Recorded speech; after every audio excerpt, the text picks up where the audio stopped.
what Nike's done is they've turned themselves from an apparel company to a exercising platform. Oh, it's huge, yeah. And that's huge. It is huge, and I think the point is it's not just collect this data over there and leave it in a silo or that. It is, look, if I'm checking my blood pressure or my blood glucose at the park, maybe it's a very different experience than if I'm in the emergency room. And so understanding context, and this is sort of almost micro content in micro context in the device context.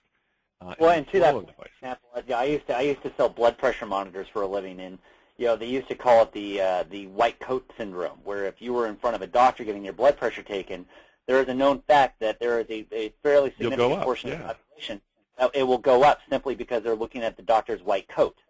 Yeah. And we used to overprescribe and overtreat those people. And where with medicine, where the proper treatment was just don't take their blood pressure in the hospital with the white coat. Yeah.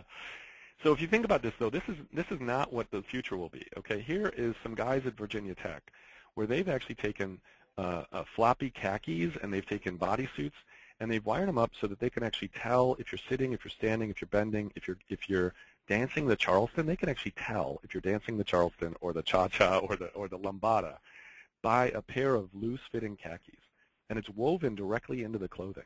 So what happens when that becomes the norm, when Fitbit teams up with the Gap and suddenly has some crazy new thing that gets recharged in the dryer, and you never have to think about it, and suddenly you can have your clothing join the social network.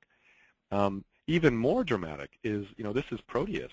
These are FDA-approved pills that are actually made of stuff that dissolves in your stomach, but it uses the stomach acid to generate an electric burst that sends a wireless signal to a bandage on your belly.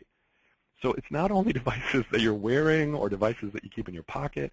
Mobile is the whole shooting match. It is stuff inside you, and it is the telemetry coming off of all that information. And mobility is going to be shaped by all these devices. In a sense, it's a massive device flow that you have to think about. And how can you scoop little bits out of that flow? How can you surf the wave of that flow and take advantage of it? The second thing is, people go into physical places. Like these guys might want to get into the car. They're going to get into a cab. And in a sense, it's a physical flow. I'm moving from one place to another over time. Maybe I go in a cab, and the things I want to do in a cab are very different than the things I might want to do when I'm sitting at a park or when I take my kids to cheerleading practice.